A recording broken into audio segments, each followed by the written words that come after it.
Where Flowers Bloom, Memories of Burma, narrated by the author Maimuna. This book is dedicated to all the people of Burma who enriched my life and to the country which will ever remain a part of me. I dedicate it too to my father, my mother, my brothers and sisters, to my ancestors and my descendants, for we are all linked in that expanse of time where there are no chronological boundaries. Through your veins flows the same blood, and we are connected, though you may never see me. I am there in your heartbeats. I am there in the joy you feel when you inhale the scent of a flower, or when you look up at the sky and see the stars. When your eyes extend across an ocean or over desert sands, or when you watch the silhouette of a mountain against a sunset, I am there with you. My arms reach out and hold you. You are never alone. We are connected.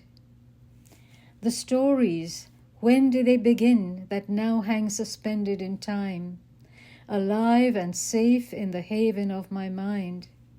How do I find the words to trap the magic that was Kalo? How do I strike the right notes on crystal glass for the prismatic design of our lives to burst forth in sparks of color, yet capture the pristine innocence and the naivete of the folk?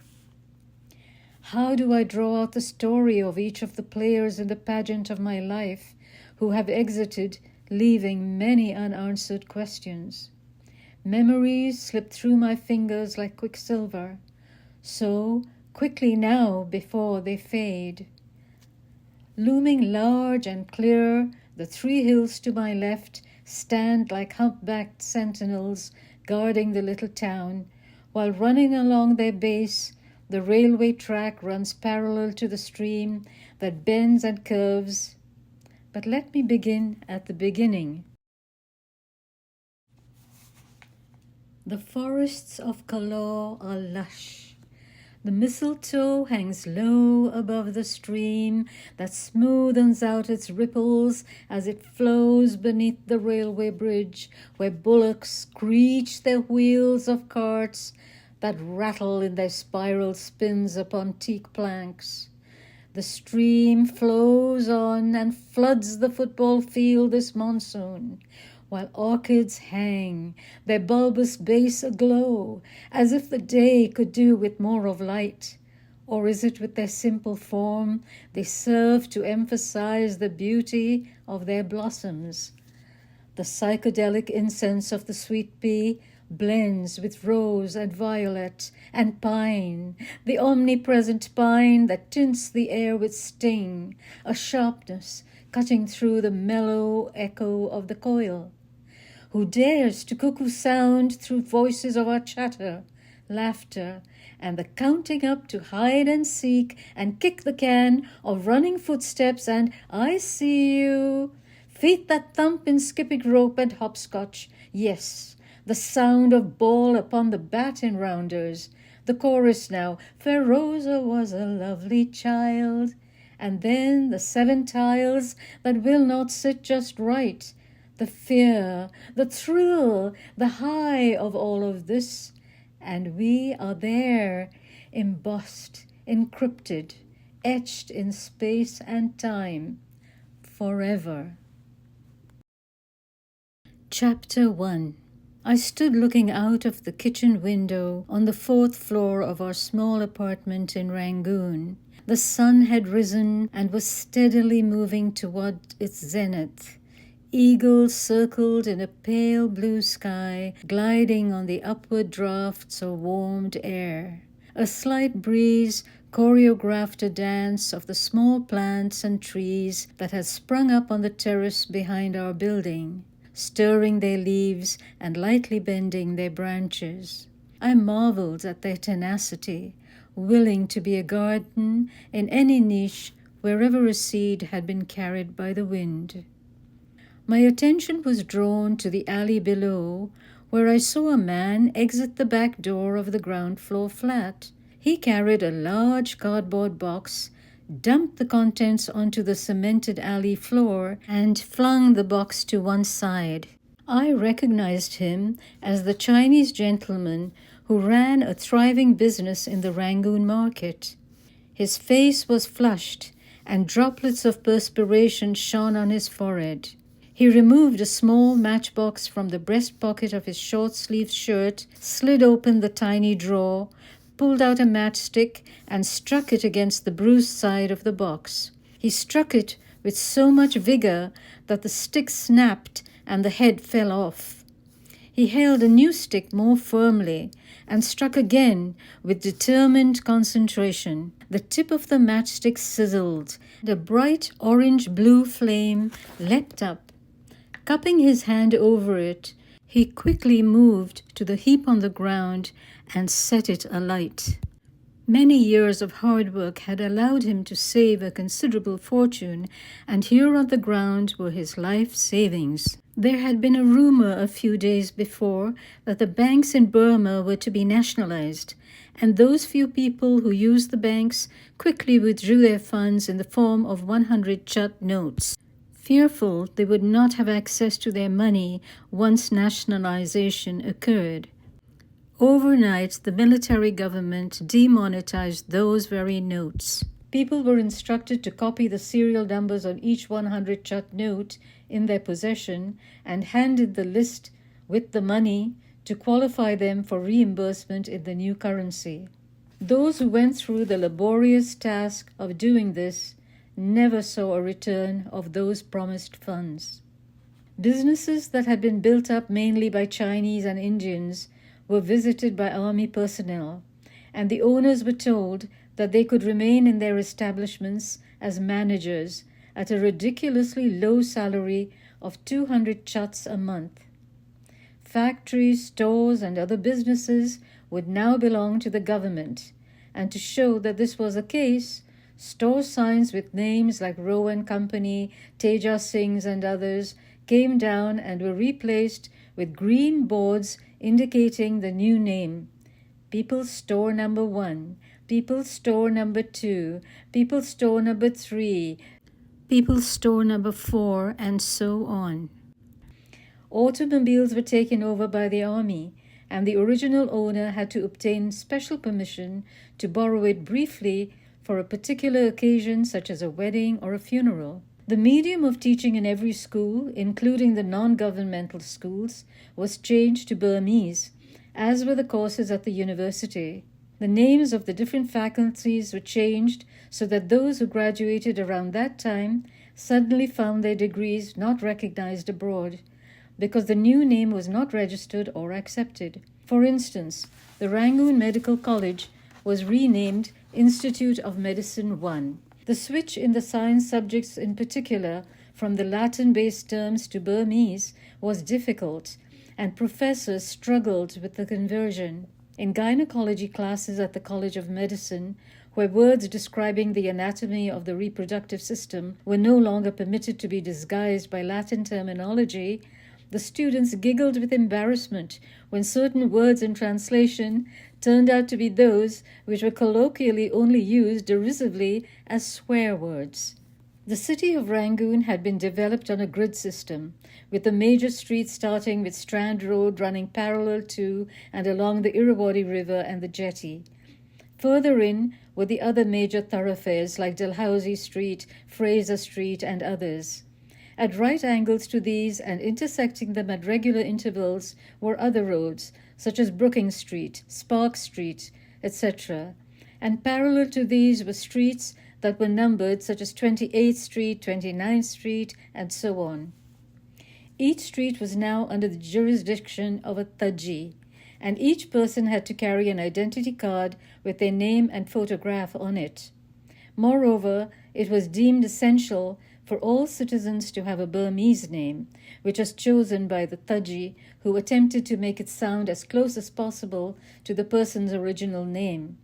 So I metamorphosed from Janu, my pet name at home, to Mona, suiting the anglicized educational system of the colonial era, and then changed again at the whim of the Burmese way to socialism to Mamyamu, my Burmese name, until I finally chose to call myself by the name given to me at birth, Maimuna. Burma, which had once been the largest exporter of rice, now saw its citizens lining up for rations of this staple food.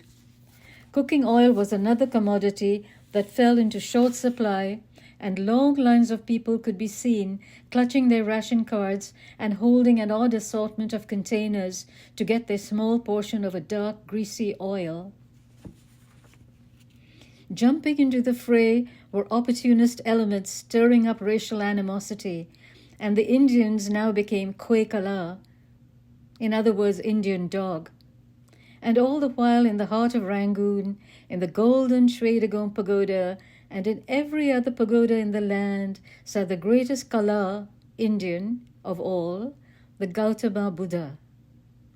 What strange incongruity of the human psyche causes people to worship one man while despising the very people he is one of, like the anti-Semitic Nazis who worshipped Jesus.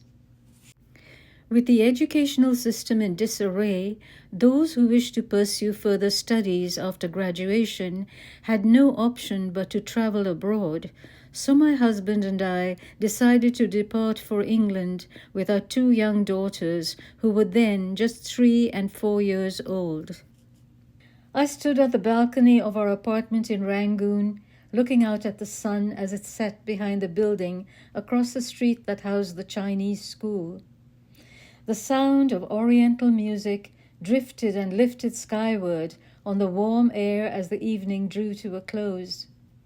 We will soon return, I told myself, as the pentatonic notes resounded in my heart, filling me with a strange longing. I later realized that it was a precognition of a nostalgia which was to last me the rest of my life.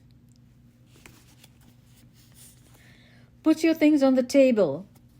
The official spoke gruffly, indicating a long, narrow table set up in the customs and security section at the Rangoon airport. He opened each of our 4 small brown cowhide suitcases and, tipping them over, examined the contents as they tumbled out. One suitcase held mostly medical books. Another had an electric iron, a few towels, and a blanket. The other 2 suitcases had the clothes of our entire family. "What else have you got?" the official demanded, eyeing the rectangular stainless steel watch with a worn brown leather strap on my husband's wrist, belonging to his father, which he cherished, not because it had much monetary value, because this was all that he had, which connected him to his father, who had passed away 20 years before when my husband was only 6. "You can't take that watch," the official said in a threatening manner. Too many people had been beaten up and thrown into prison for lesser offenses. My husband quickly unstrapped the watch and gave it to the official, who slipped it into his own pocket. Then, with one sweep of his hand, he indiscriminately divided all our belongings, which had been dumped onto the table, into 2 piles, and pointing said, "You can take this, but not this." And we were then ushered through X-ray machines to ascertain that we had not swallowed or hidden any valuables in the intimate corners of our bodies. But we did carry away with us the wealth of the nurturing we had accumulated from our homeland, which all the X-rays and searching had failed to detect or extricate. They succeeded, however, in closing the doors, and Burma was hidden from the world for several decades by militarily imposed isolation. That was the day we left Burma, November 13th, 1964. The air was crisp and clear, and the golden spire on the Shwedagon pagoda sparkled beneath a bright blue sky. We boarded a BOAC plane and arrived, fully unprepared for what lay ahead for us after we touched down on a cold, wet, foggy morning at Heathrow Airport in London, England. We breezed through customs and immigration, carrying our 4 now rather light suitcases and 100 British pounds, which was all the money we were allowed to bring out of Burma. Yet, a long time ago, before borders and passports became necessary, people moved freely from one country to the next, carrying with them their skills, philosophies, and culture. Burma, which has rivers, mountains, and ocean, creating natural boundaries, did not have sufficient barriers to dissuade peoples from adjacent lands who entered and remained. Bordered on the west by India and Bangladesh, on the east by China and Thailand, and entirely covered with tropical rainforest, except for a small area known as the dry zone in the heart of the country, the climate and vegetation have been a magnet for those facing considerable hardship in harsher climates. The forests provided hardwoods and bamboo for building, while the rich soil and climate made it possible to grow a variety of crops, fruits, and vegetables. An abundance of wild animals, birds, and marine life made it easy for the people to thrive, and they came from Mongolia, China, Tibet, and India, merging into what became the Burma people. Today, these form the majority, while a number of tribes, culturally and linguistically distinct from them, remain in different mountainous regions of the country.